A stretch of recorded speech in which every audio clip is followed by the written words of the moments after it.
ቢስሚላህ ወልሐምዱሊላህ ወሰላቱ ወሰላሙ ዐላ ረሱሊላህ እንደገና ተመልሰናል።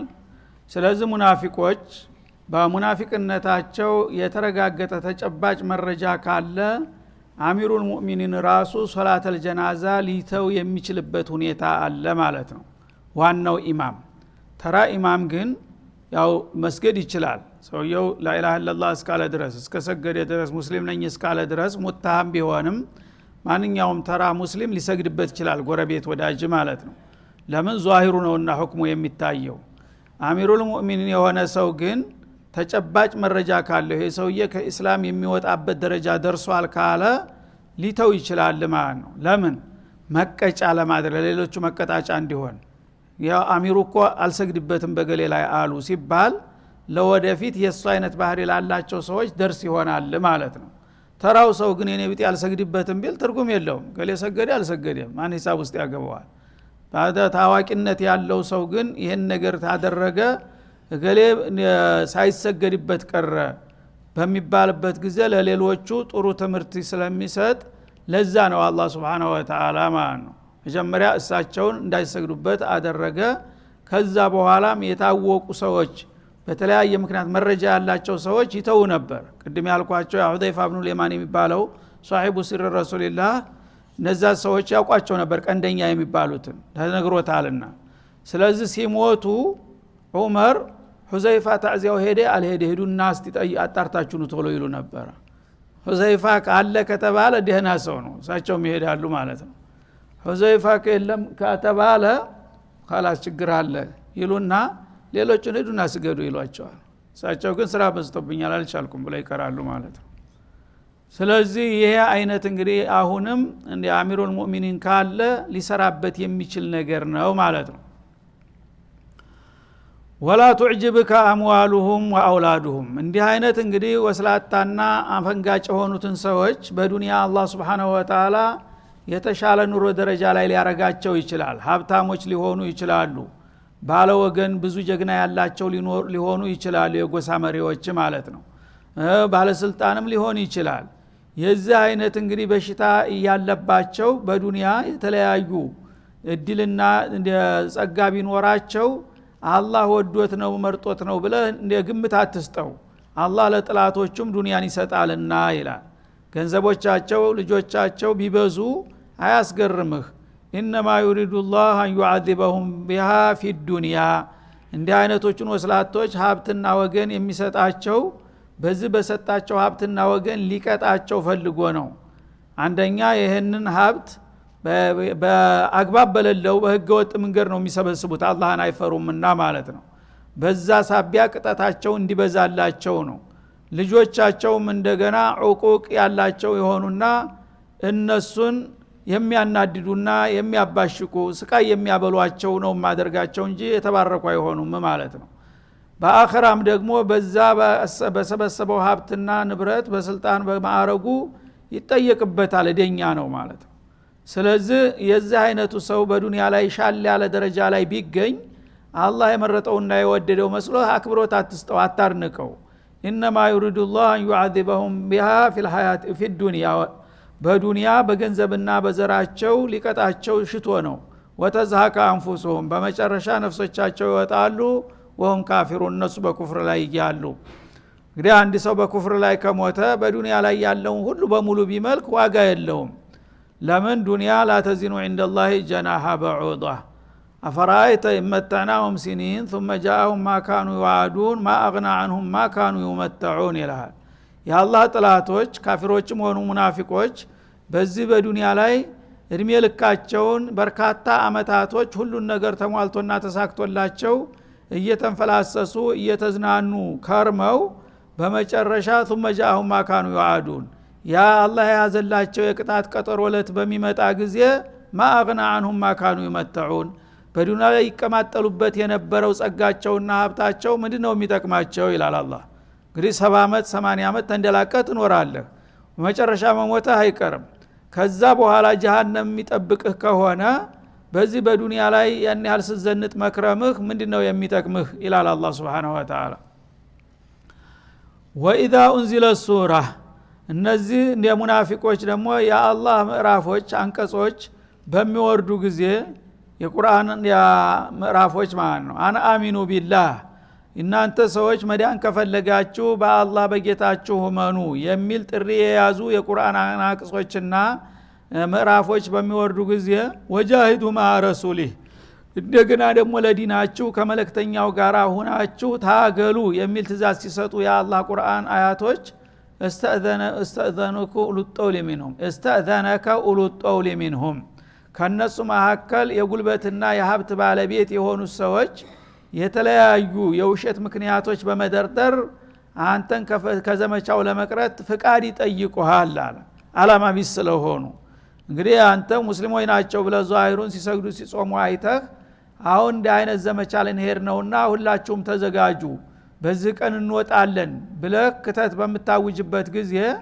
ከነሱ መካከል ኡሉ ጦል ማለት ኡሉ الغنا والقوه ማለት ነው የጉልበትና የሀብት ባለቤት የሆኑ ሰዎች ይሄ ነገር እንግዲህ እኛን ይመለከተናል ብለው ግዴታቸውን ለመወጣት ተዘጋጅተው መነሳት ነበረባቸው ግን ሁሉ ነገር ተሟልቶላቸው ሀብቱ ጉልበቱ ያላቸው የተለያዩ የውሸት ምክንያቶችን በመደርደር استأذنك ለመቅረት ጥያቄ ያቀርባሉ ማለት ነው እያንዳንዱ የራሱ የሆነ ጥያቄ ያመጣና እነብዩ ተናውራህ እንዳለው እኔ ቤቴ ዳርቻ ላይ ነው ያለው ወሮበላ ሌባ ይደፍርብኛል ሰው የለመሆኑን ካወቀ ይልሃል ማለት ነው አንዱ ደግሞ እነ ባለቤቴ ታማ በነፍስ ናት አንዷ እናቴ እንደዝኩና እያሉ የተለያዩ ምክንያቶችን በመፍጠር ጉልበቱና ሀብቱ ስንቁ ትጥቁ ያላቸው የሚቀሩት ብዙዎች ናቸው ይላል ወቃሉ ዘርና ነኩም ማልቃይዲን እኛ ማዕዙርነንና ለዘመቻው ለመሄድ የሚከለክሉን ምክንያቶች ስላሉ ይቅርታ ይደረግልን ወደ ኋላ ከሚቀሩት ከተማ ከሚጠብቁት ሰዎች መድቡን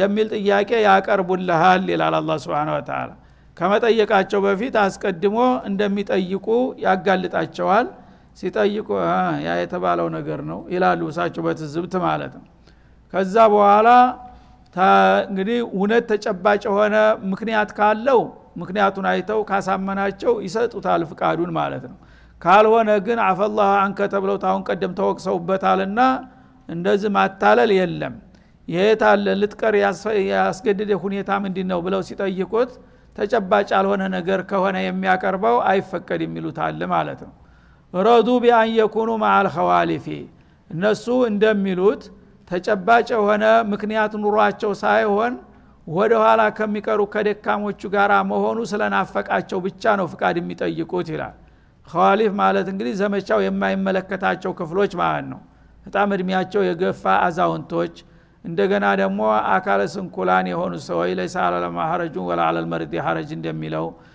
ሴቶች ህፃናት የመሳሰሉት ወትሮውንም ዘመቻው አይመለከታቸውም ከነዛ ተቀላቅለው ሊቀሩ ይፈልጋሉ ይላል ወጡቢያ አላ ቁሉብህም እና በልቦናቸው ላይ ኒፋቅ ታትሞባቸዋል ኒፋቅ በልቡ ላይ የታተመበት ሰው ለቁም ነገር አይጠመድም ሁሉ ጊዜ ማለት ነው ለምን አያምንበትምና ፈሁም ላ يفقهون ስለዚህ እነሱ ከነብዩ ጋር ዘምቶ የሚገኘውን ማዕረግና ክብር አይገባቸውም አይረዱትምና በለሉበት ዓለም ይሄ ነገር ስለማይዋጥላቸው በማያምኑበት ነገር ዋጋ ሊከፍሉ አይፈልጉም ማለት ነው በመሆኑም የተለያዩ የውሸት ምክንያቶች እየደረደሩ ወደ ኋላ መቅረትን ሊያሳምኑ ይሞክራሉ ይሄንን አውቃ አንተም ተንቀቅበላቸው ይላል ላኪን الرسول والذين آمنوا معه ይሄ ሲባል ግን እነዚህ ሰዎች ያው የተወሰኑ ቁጥር ያላቸው ናቸው ብዙ የሚባሉ አይደሉም ማለት ነው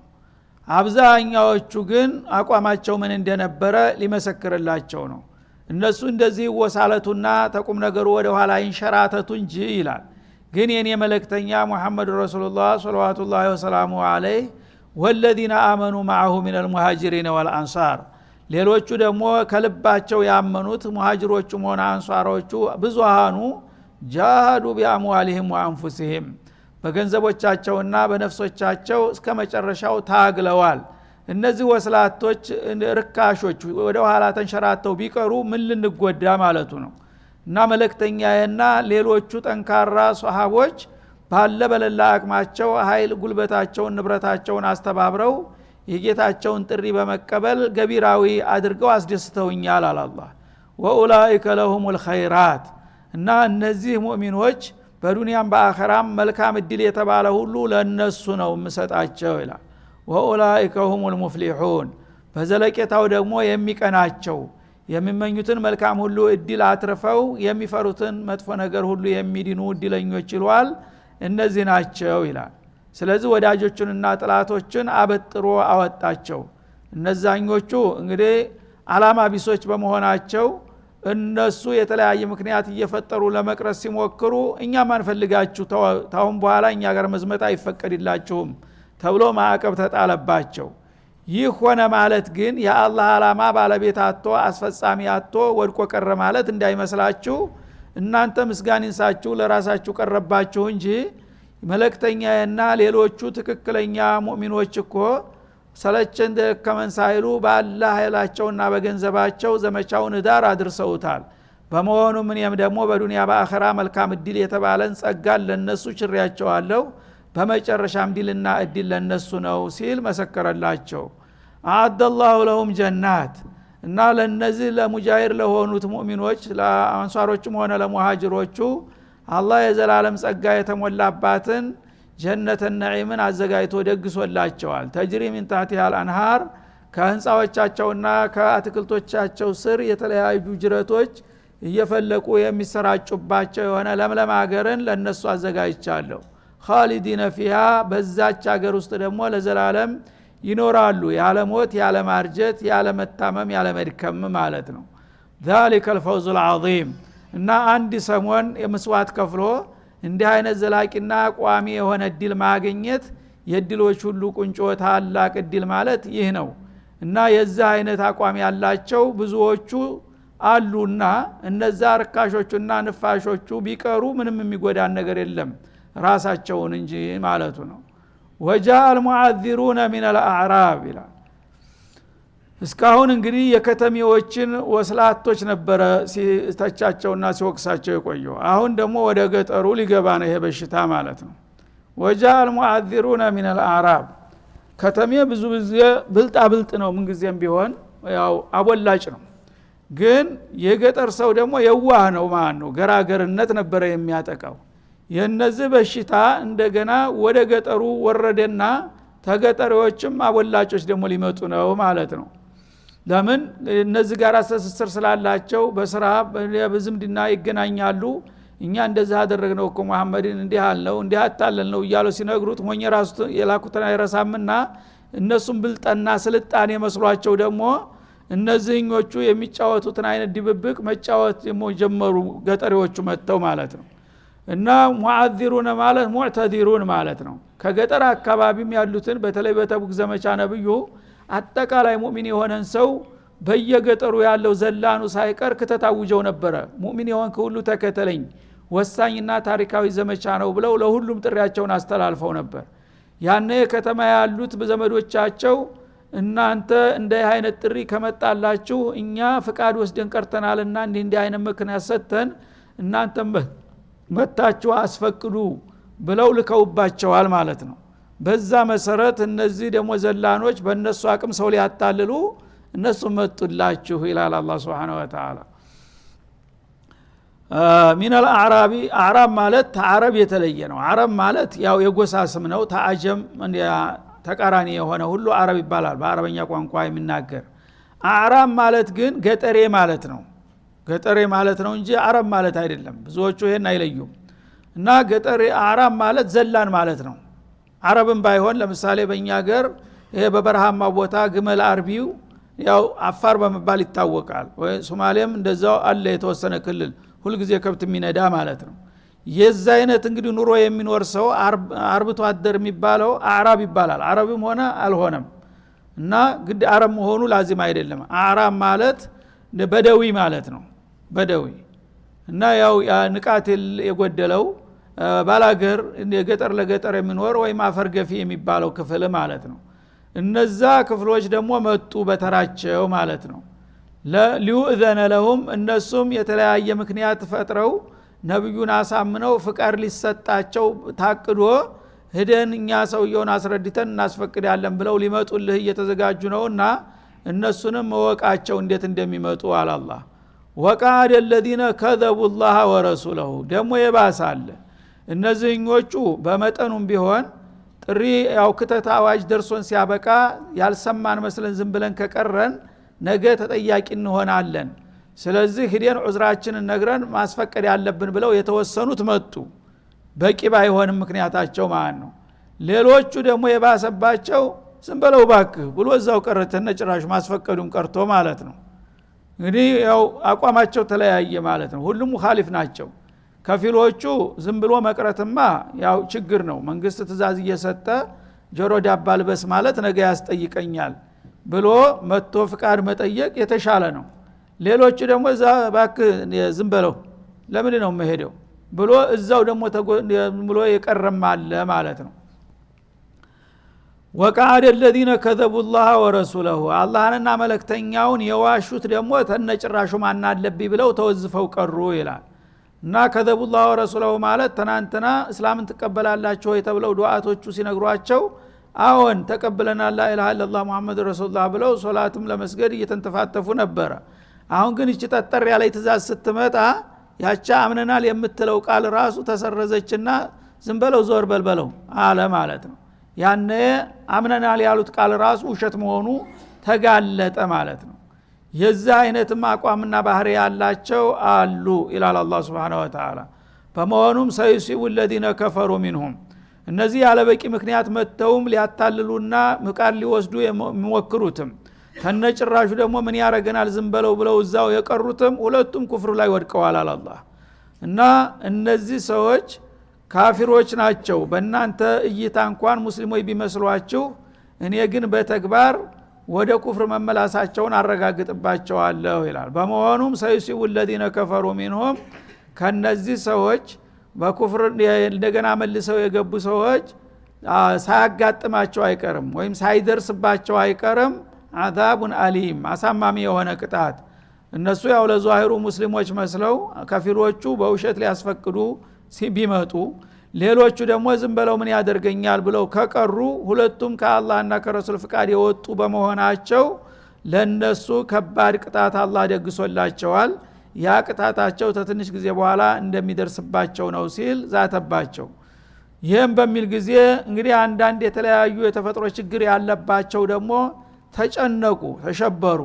እንደው አላህ Subhanahu Wa Ta'ala የተለያየ ከተሜውም ሳይቀር ትንሹም ትልቁም ሀብታሙም ደሃውም ሁሉንም ጉዱን እያፈላው አይደለም እኛንስ ቢሆን ለምንድን ነው ወዳችሁም አትሳተፉ ብሎ በእኛም ላይ ቀየመናል የሚል ስጋት አደረባቸው።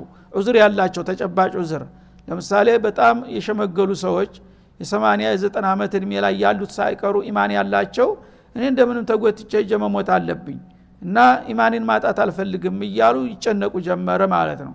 ህመም ላይ ያሉት ደግሞ በአልጋ ላይ ያሉት ሰዎች ልጆቻቸውን በቃ ግመል ላይ ጫኑኝና ሞትኩበት ልሙት ማለት ጀመሩ ማለት ነው። ያነ አላህ Subhanahu Wa Ta'ala ሁሉንም ልቡን ነውና የሚያቀው። እነዚህ የማይመለከታቸው ደግሞ በአላህ የተከፈተው ዘመቻ አደገኛ መሆኑን ሲያውቁ ተጨባጭ ዑዝር ያላቸው እግረ ቆራጣ የሆኑት አይናቸው የጠፉ ጉራን ሳይቀሩ መዝመት አለብን የፈለገ ይሆናሉ።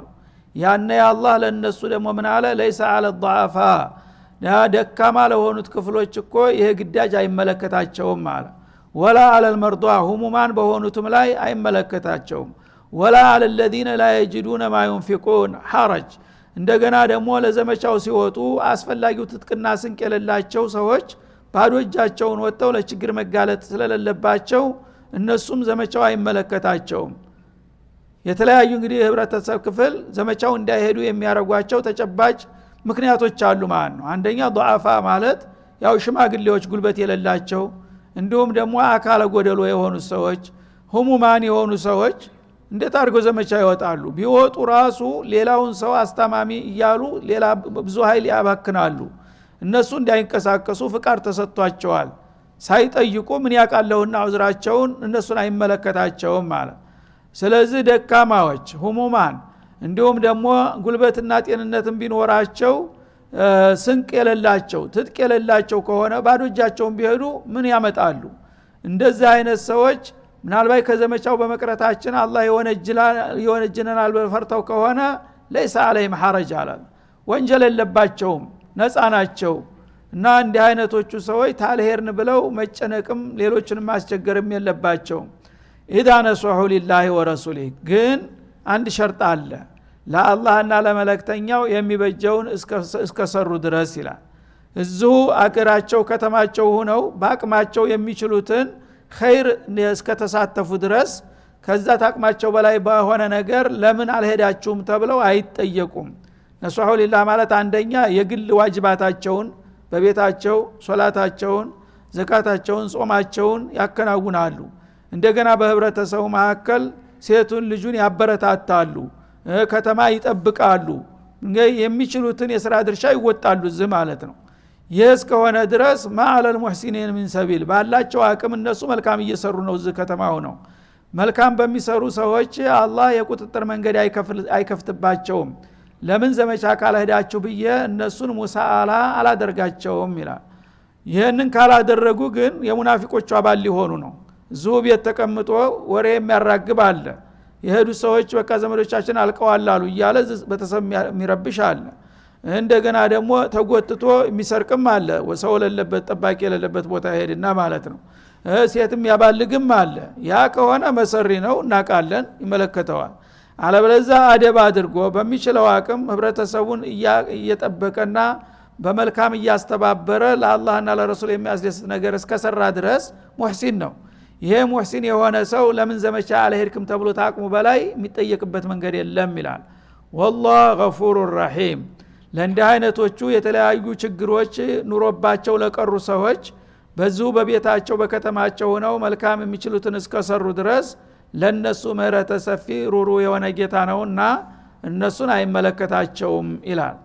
ወላ አለለዚነ ኢዛ ማ አተውከ ሊተህሚለሁም። እንደገና ደግሞ ሌሎች ቡድኖች አሉ ለመሄድ ያልቻሉበት ምክንያቱ ምንድነው? ጤንነት አይደለም፣ ወይም አካለ ጎደሎ ሽማግሎችም ሆነው አይደለም፣ የኢኮኖሚ ችግር ያስቀራቸዋሉ ማለት ነው። እና ወጣቶች ተሰባሰቡና እኛ መዝመት እንፈልጋለን ወዶ ዘማችን ሆናለን አሉ። ግን የደሃ ልጆች ስለሆን ትጥቅ የለንም፣ ስንቅም የለንም፣ መጓጓዣ ምንም ነገር የለንም። የምታስታጥቁን ከሆነ ስንቅ የምትሰጡን ከሆነ ይሄው ራሳችንን ዝግጁ አድርገናል ብለው ነብዩን መተው ጠየቁ፣ ሪፖርት አደረጉ ማለት ነው። ያነ ረሱል ደግሞ አለይሂ ሰላቱ ወሰላም ያለ የሌላቸውን ስንቅና ትጥቅ አከፋፍለው ጨርሰው ነበረ። ተጨረሱ በኋላ ነው እነዚህ ሰዎች ጥያቄ የመጡት ማለት ነው። ቁልተ ላ አጅዱ ማ አህሚሉኩም አለይህ። እና ሰዎቹ እኛ ዝግጁ ነን ለመዋጋት ግን ስንቅና ትጥቅ አንፈልጋለንና አስታጥቁንና እንሂድ ብለው ሲጠይቋቸው እሳቸው ደግሞ ዝግጅቱ ስላለቀባቸው ላ አጅዱ ማ አህሚሉኩም አለይህ፣ ልጭናችሁ የሚችለው ነገር አላገኝላችሁም። እንግዲህ አገሩ በረሃማ ነው። ቢያንስ አንድ ግመል ያስፈልገዋል አንድ ዘማች እቃውንና ራሱን የሚጭንበት ማለት ነው። እንደዛ አይነት ያመሸኛ መስጠት አልችልም ብለው መልስ ሰጡ ረሱል አለይሂ ሰላቱ ወሰላም። ለናንተ ስንቅና ትጥቅ መቻል አልችልም፣ እስከዛሬ የተገኘውና ያስተባበርነውን ገንዘብ ቀደም ሲል ብለው ለመጡት አከፋፍለን ጨርሰናል። አሁን ግን እናንተ ቆይታችሁ ነውና የመጣችሁት፣ አሁን ልሰጣችሁ የምችለው ነገር የለም። ካልቻላችሁ ደግሞ ባዶ እጃችሁን መሄዱም ስለማይጠቅም እናንተ ቅሩ፣ ምንም ችግር የለም አሏቸው። እና በካኢን ይባላሉ እነዚህ ወደ 12 የሚሆኑ ግለሰቦች ነበሩ። ያኔ እነዚህ ደግሞ ሙእሚኖች ነበሩ ከልባቸው፣ አቅም አልፈቅድ ብሎ እንጂ። ነብዩ እናንተን ስንቅና ትጥቅ ልሰጣችሁ አልችልም ብለው ሲመልሷቸው ልክ መርዶ አባትህ ሞተ እንደተባለ እያለቀሱ በለቅሶ እያተውካኩ ተመለሱ ይላል። ሱብሃንአላህ። ሙናፊቆቹ ጠውላላቸው፣ ሀብት ጉልበቱ ሁሉ ነገር ተትረፍርፎ በውሸት ቀርተው ሰራንለት እያሉ ይስቃሉ። እነዚህኞቹ ደግሞ ትጥቅና ስንቃተው ለምን ተመለስን ብለው ያለቅሳሉ። የኢማን ጉዳይ ማለት ነው። እና አላህ እንግዲህ ሁሉንም የቀልባቸውን ስለሚያይ እነዚህ ተልባቸው ነው ሊዘምቱ ወስነው ተነስተዋል። ግን ስንቅና ትጥቅ የለኝምና ላዘምታችሁ አልችልም ስላልካቸው አዝነው ተመልሰዋልና እነሱንም ለምን ዘመቻው አልሄዳችሁም ብዬ አልቆጣቸውም አላህ። ተወለው ወአዕዩኑሁም ተፊዱ ሚነ ደምዕ ሐዘና። ለምን ዘመቻው ሳይሳተፉ በመቅረታቸው አይኖቻቸው በእንባ እየተሞሉ በጉንጫቸው ላይ የሚገነበሩ የሆኑ ሰዎች እነዚህ በአልባቸውና በስሜታቸው ዘምተዋልና እኔ ለምን ቀራችሁ አላላቸውም አላህ Subhanahu Wa Ta'ala። ሐዘንን አላ የጅዱ ማዩንፊቁን፣ ለዘመቻቸው የሚያስፈልገውን ወጭ ባለማግኘታቸው ከወገንና ከጓደኞቻቸው ተለጥለው በመቅረታቸው የተሰማቸው ሐዘን ልባቸው በጣም ተነክቶ እንባቸው በጉንጫቸው ላይ እየተገነበረ የሚወርዱ ነበሩ። አላህ መሰከረላቸው። ሱብሃንአላህ። እንደዛ አይነቶቹ ሰዎች በአላህ ዘንድ ለምን ነብዩ ጋር አልዘመታቸውም ተብሎ የሚያስጠይቃቸው ምክንያት የለም። እንዳውም እንደዘመቱ ይቆጠርላቸዋል። በቀጥታ ልፋቱና ሞቱ ነው እንጂ የቀረላቸው በኒያቸው አላህ ልክ ዘማቾቹ ጋራ እንደዘገባቸው የሚያረጋግጥ في صحيح ሙስሊም መጥቷል ማለት ነው። እነ ፊል መዲነቲ ለሪጃለን አሉ። በመዲናቸው አንዳንድ ግለሰቦች ቀርተዋል እንደምታውቁት በተለያየ ምክንያት። እነዛ ሰዎች ማ ቀጧዕቱም ጠሪቀን ወላ ተዓደይቱም ጅባለን አው ከማ ቃል ረሱል ወንዝ ተሻግራችሁ ጎራ ዙራችሁ በረሃውን ጠመዝማዛውን መንገድ ሄዳችሁ ተጎሳቁላችሁ ተጠምታችሁ ተርባችሁ ያገኛችሁትን ነገር ሁሉ ቤታቸው ቁጭ ብለው የሚካፈሏችሁ ጎበዞች አሉ አሉ። እነዛ እነማን ናቸው? ሐበሰሁም العذر የተለያዩ ምክንያቶች አስቀሯቸው። ያው ስንቅ የላቸውም፣ ትጥቅ የላቸውም፣ ጤንነት የላቸውም። ግን ይሄ ነገር ባይኖርብኝ ኑሮ ወላሂ ዘምት ነበር የሚል ቆራጥ አቋም አላቸው። በዛ በአቋማቸው አላህ እንዲሄድ ይቆጠርልሃል ብሎ እናንተ ሁሉ ውረድ ውጥንቅጥ ውስጥ እየገባችሁ ፍዳችሁን ቆጥራችኋል። በዚህ የሚሰጣችሁን አጅር ሁሉ አላህ ለነሱም የሚያካፍላቸው አሉ ብለው መሰከሩላቸው ማለት ነው። ስለዚህ እንግዲህ እነመል አዕማሉ ቢንኒያት እንደተባለው ከልብ የሆነ ሰው አላህ Subhanahu Wa Ta'ala ንያውን ስለሚያቅ ለምን ቀረ ተብሎ መውቀስ ሳይሆን እንዲሄድክ ተቆጥሮልሃል ተብሎ አጅር እንደሚሰጠው ተረጋገጠለት ማለት ነው። እነዛኞቹ ግን የውሸት ምክንያት ያቀረቡት መጀመሪያውንም መሄድ ስላልፈለጉ እንደገና እንኳን ዑዝር ሊሰጣቸው በኩፍር ተፈረጁ ማለት ነው። ይሄ ነው እንግዲህ የሰው ልጅ አላህ የሚያየው ሁሉ ጊዜ ልብ ውስጥ ያለ ነገር ስለሆነ መጠንቀቅ አለብህ። ሰውን አታልላለሁ ስትል ራስህን እንዳታታልለ ማለቱ ነው። እና አላህ Subhanahu Wa Ta'ala እንግዲህ ከዚያ አደገኛ ንፋቅ በሽታ ይጠብቀን። በእውነቱ አላህ ካልጠበቀ በስተቀር በጥንቃቄ የሚቻል በሽታ አይደለም። ሁሉም ሰው ራሱን ሊጠረጥርና ሊመረምር ይገባዋል። ተልባችን ኢኽላስ ለማድረግ ተጣርና ተተፍጨረጨርን አላህም ሊቀበለን እንደሚችል ነው። አለበለዚያ ሌሎችን አሻግረን ጣት እየቀሰርን ገሌ ነው የምንል ከሆነ ሳናውቅ ራሳችን ልንገባበት ስለምንችል ለዚህ ነው ለማንቃት ሲል አላህ ደጋግሞ የሚነግረንና አላህ ተኸይሩ ይወፍቀን ተመጥፎ ያርቀን እያልን የዛሬው ደርሳችን እዚህ ላይ ይቋጫል። ወሰለላሁ ዐለ ነብዩ ወዐላ አሊሂ